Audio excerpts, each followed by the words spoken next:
Annual. Annual. Annual. Lots and lots of annuals. But just how many do I have?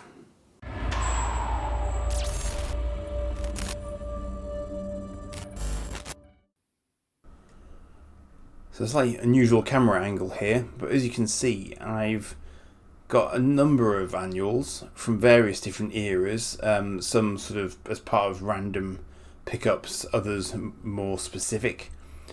And I just thought it would be interesting for me to have a look over what I've actually got, but also then just sort of take you through a few. And if you see any that you've got a particular fond memory of, and obviously let me know in the comments, and perhaps I can circle back around to some. But I'll just leave you to have a look at these ones, and then I'll take you through some.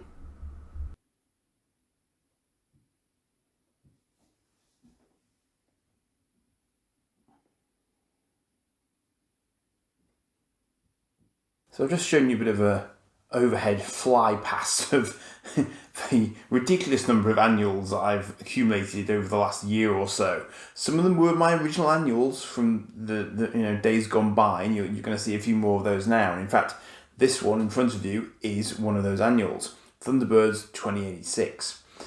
And the reason I just want to show you a few of these is because all these annuals, barring some of the very most recent ones, were way before the days of the internet. So there were no Wikipedia pages to look up, these shows and get more detail on them. So how then would you get more detail on them if you were interested? Well, the short answer was you bought the annual. Or you might possibly, if you were very lucky, read the comic books. And there were a lot of comic tie-ins, some of which I featured on this channel. And there were, of course, cartoons as well. But the cartoons didn't always go into the sort of depth that someone with a really sort of curious mind might be after. So these annuals were, as the name implies, a yearly insight into those series that perhaps went into a little bit more detail than you might otherwise get. Things like Transformers, they got animated series, they got the weekly, eventually comic, and of course you were constantly being fed stuff through those various mediums. Now, one thing I'd be interested to understand is whether or not annuals were a thing anywhere outside of the United Kingdom, because I just don't know if they are. I mean, for me, growing up, they were an absolute tradition. Every Christmas you would get some of your favourite annuals, and that was the only time they appeared in the shops as well, was in the lead up to Christmas, I think. So I don't know whether that was a thing for all concerned, but if you didn't have enough money for toys, the annuals could give you at least a little bit of a sort of taste of the kind of universe that the toys were supposed to be existing in. And there's no sort of market for them now, I don't think. I mean, I'm not paying vast amounts of money for these. Some of these have even gotten a job lot, But they are a fascinating little glimpse of the way in which things were being marketed, how seriously they were being taken, and just generally the creativity behind them is terrific. And I'll show you this one. Let me just flick you through this one. So it's typical sort of annual. Thunderbirds 2086 was a Japanese show called Techno Voyager, which got dubbed into English, and they felt it was near enough to Thunderbirds that they could call it Thunderbirds, but they had to put 2086 onto it because it was way in the future. Although, ironically, not that far in the future as compared with the original Thunderbirds puppetry show. But it's no real connection apart from the fact that they called it the same title. But immediately we've got some nice black and white comic strips. You can see this is what's called unclipped, so it hasn't had the price tag taken off it there. So we've got sort of Underwater Adventures, Thunderbird 4, technically speaking, and then we get into text stories as well. And I was a reader growing up, you won't be surprised to hear, so text stories I liked because it required you to use your imagination a little bit more, but I also enjoyed the comics. And so this is the part of the intro of the show. And then what we get into is that's the sort of a really nice double-page spread of the base of the Thunderbirds, and then we get intros to the characters using sort of single cell images from the animated show. But I like this because it's giving you that sort of detail that you might not quite have heard right. You see the names written down, so you can kind of link the names with text. And I wouldn't even underestimate the sort of educational value of these quietly, in the sense that they are actually encouraging kids to read, but then to sort of link it back to what they've heard. But beyond that, for me personally, you get into this sort of almost like this sort of technical manual kind of section here. So you get Thunderbird craft and equipment. This is brilliant because I would have lapped this up when I was little, because it's telling you how big the ships are, what they do, what their sort of top speeds are, all that sort of good stuff. And for me growing up, I found this sort of stuff fascinating. I've actually done a video on this annual before now, just to sort of cover off all the various vehicles, and there were loads of vehicles, and they all got Thunderbird numbers, so it wasn't like they just got a pod vehicle name. They were all numerical Thunderbirds, and there was a whole range of them, and of course they're all out and out anime designs. So there's the mole, but the mole is Thunderbird 16. So there's just loads and loads and loads of them. Even a long-range space probe. But they're all great designs. But this was early 80s. This annual was from 83, I think it was. And, it's just keeping a lot of artists and I guess writers as well sort of, in currency, because somebody's got to be writing all this stuff. Solar Sailor in the day, very early sort of Solar Sailor kind of concept. I don't know when they were first a thing, but we've seen that occur in Star Trek and other shows since then. So for me as a science fiction fan, that was a really, really great annual to have. Now, let's stick on the Jerry Anderson theme, somewhat inadvertently, and look at the Terrorhawks annual. Now, the Terrorhawks took themselves fairly seriously, as many Anderson shows did, although it was ostensibly a kid's show. It could be quite scary and it could be quite dark. And this annual, and there is more than one annual, but it's using, again, images from the show, and because it's a real world kind of, puppetry show, of course all these images really, really look incredible, because the effects crew were top notch on this one. So we get a bit of a story so far section, we get all this sort of good stuff. And again, we're into the sort of text stories, but again, we get the technical readouts. We've got biographical details, military record, character and temperament, personal interests, special notes, all that sort of good stuff. So this was Neinstein, the leader of the Terrorhawks. This is Zelda, the leader of the aliens from the planet Guk, who are attacking Earth from a Mars base that they've established, having wiped out the NASA Mars base. I just reminded myself of that. Now, there was also, I believe there was also a Looking comic that had Terrorhawks running in it as well. But this is a really good, solid, and this is far more sort of full colour and everything else than Looking. Well, no, that's not fair. Looking was full colour as well. But it wouldn't have been quite as focused as this because it ran other things as well. But it's all good stuff, and it gives you technical readouts on the various Terrorhawk ships and all that sort of good stuff. So again, for me, brilliant, loved all that good stuff. And it meant that if you had the toys, you had more information to go with the toys, because the toys themselves were quite short on information. They didn't really give you much background as such. So the annual was a great source of that. Now, of course, for me, Starfleet. Saw a signed version of this actually the other day. They've been signed by a couple of the voice actors. But this was Starfleet Annual 1984, the only one that came out. But again, one of the few sources of written material. Now, Starfleet did have a long-running comic strip in the Look-In. And I have sourced that, of course. In fact, I sourced that a long time ago for my website, for sfxb.co.uk. But this was a really nice example of, again, a sort of more focused outing, if you like, for the for the series. And again, Interestingly, I don't think there are quite so many comic strips in here. It's a really nice artwork, though, if you're unfamiliar.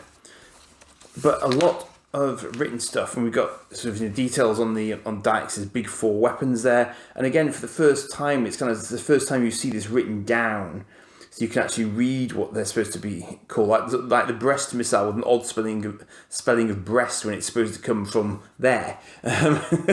So there are some oddities inevitably, but the Looking Comic was an out and out comic. There were actually, I don't think there were any comic strips in here. This is all word dense, which again for me was sort of, I had no issue with that, but I guess it could be a little bit off-putting, but I'd not really thought about it in that sense. But yeah, there are no actual comics in here as such. Obviously, lots of illustrations. That's an actual picture of the actual enemy's ship. Because like Terrorhawks, it had the advantage of not being a cartoon show, so it looks really impressive when they just sort of photograph stuff. And you get these little educational throw-in bits as well in some of these annuals. But they all take similar yet slightly different approaches in terms of sort of how they're going to aim themselves. I noticed flicking through a Mask one that it was being quite babyish really in terms of the language it was using, which is odd, but I guess it's just the publisher's call as to how it's going to be approached. Zoid annual. Now you won't be surprised to see that because I often mention Zoids, of course, on the channel.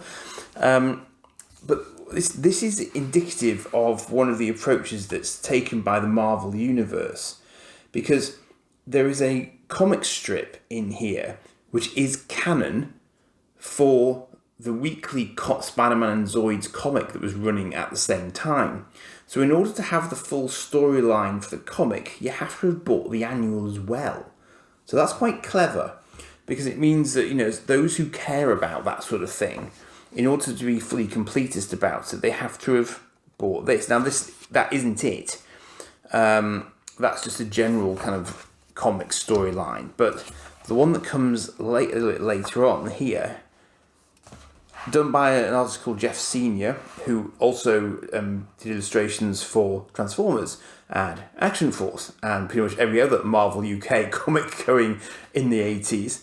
But one of my sort of one of the ones I really enjoy, this particular one, because it's only a few pages long, but it's very cleverly done. It's got a twist, but the actual sort of illustration of it is absolutely bob on. Now, this of course is a toy advert as much as anything else, because this, the Marvel comics were often associated with toys that were current because they were part of the marketing. So inevitably you do get pictures of the toys, but the toys did look brilliant. So it worked really, really well, isn't it? There's no sort of question of that. And again, some really sort of generally kind of well-written, interesting stories that just give you a bit more background on some of the main characters and what their sort of backstories were and all that sort of good stuff. So you can't knock it at all. If you were up to date with the comics and you knew the sort of the universe, that sort of stuff is all good stuff.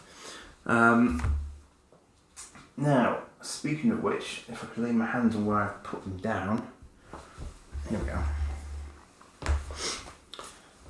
Now, the Transformers got a slew of annuals, and in fact I was going to put more down there, but I'm just going to have a look at these two briefly. So you've got a big old Scorponok on the front here, which I never owned. And this, you can see, if you're up on your Transformers, you'll know that this is kind of third season of the animated series, kind of later toys with the Headmasters and the Target Masters.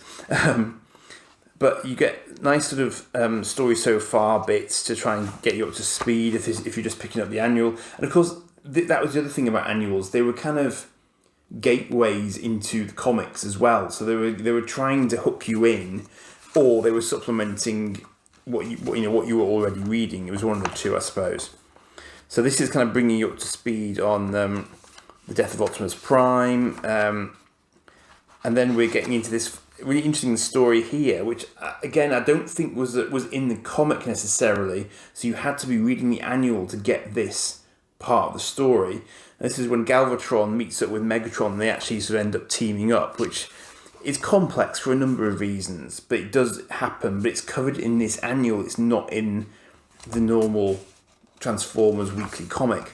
But then you get into the get some of the fact files on maybe on the newer Transformers there, Seacons, and then again sort of written stories. And I haven't read these for a long time, but this was the sort of era where I was starting to go out with my Transformers kind of time. But nevertheless, the actual storylines are still very interesting because the UK comic always did interesting stuff. And once it was able, that's cool.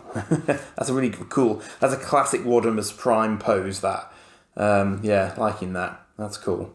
And someone hasn't taken it out, so it's quite surprising, that you can get these in really good condition still. But I'm not entirely sure if that was my original one or not. It might have been. No one else has put their name in it, but I don't think I would have cut the price off it myself. And then this is another Transformers annual, a little bit earlier. And this is a very important story because it explains why Swoop uses the name Swoop rather than the name Dive Bomb. I like the fact they've done the owner, allegiance, speed, strength, intelligence sort of stat there, so you could put your own in if you wanted to, which is clever. But again, written stories, as well as the Dinobots there, little quiz, and Galvatron's still knocking around at this point. And this is Ultra Magnus having to sort of get over his fear of fighting him again, because they had a long history of not entirely successful battles between the two of them, from Magnus's point of view, certainly. And then a bit about the creation of the Ark, not the Ark, but the sort of Autobot City on Earth. So it's all sort of tying back into the movie, tying into some of the current storylines in the comics. It's just all really good stuff. And even the less well-known, arguably, cartoons and merchandising, we're getting a couple of annuals.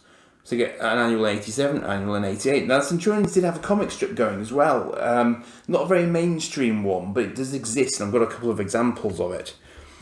Now, see, this is one of those ones where the artwork isn't sort of brilliant. The thing is, they could have used the actual toys for that. And I don't know why they didn't, because the toys would have been a better representation of the figures. But again, it's just it's an interesting reference point.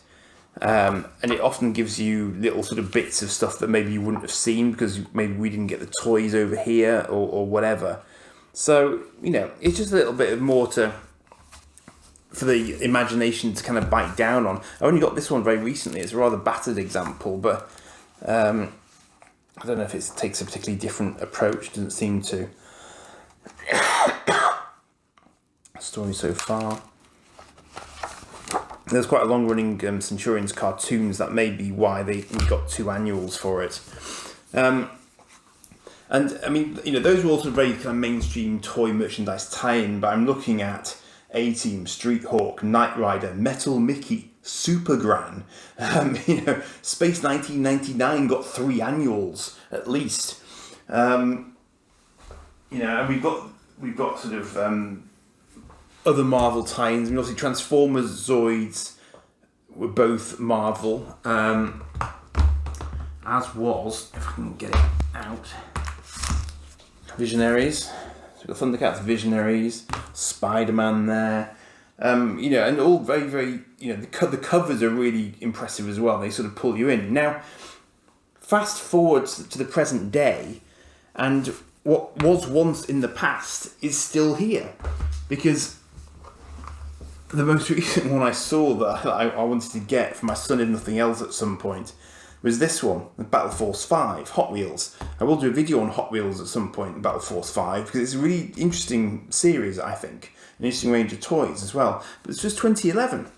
So we've jumped 30 years, and annuals are still a thing. It's a slightly bigger format. And I haven't even looked in this one. I haven't even opened it up, so I've got no idea what the actual approach is. But again, this is taken from the animated CGI series. So word searches, classic. Vehicle breakdowns, yep, absolutely. I mean, they are still going. They are still a thing. I don't know that you see the range that you perhaps used to see. I mean, if you've watched it, obviously you watched the beginning of the video, you've seen the overall kind of sweep of TV shows and everything else that they could potentially cover. But, annuals have been going for decades and they show no signs of completely disappearing, even in this sort of modern age where obviously websites and apps and everything else are kind of taking over completely. But it's nice to see that some of them are still going strong. And let me know your thoughts on them. If there are any sort of particular annuals that you remember from your childhood with fondly, and if you've seen any that I've shown you that you want me to take a closer look at, let me know, and I can try and sort that out for you. So just recording this a little bit into 2024, so I'll say Happy New Year again, and cheers for now. Do like and subscribe. Bye.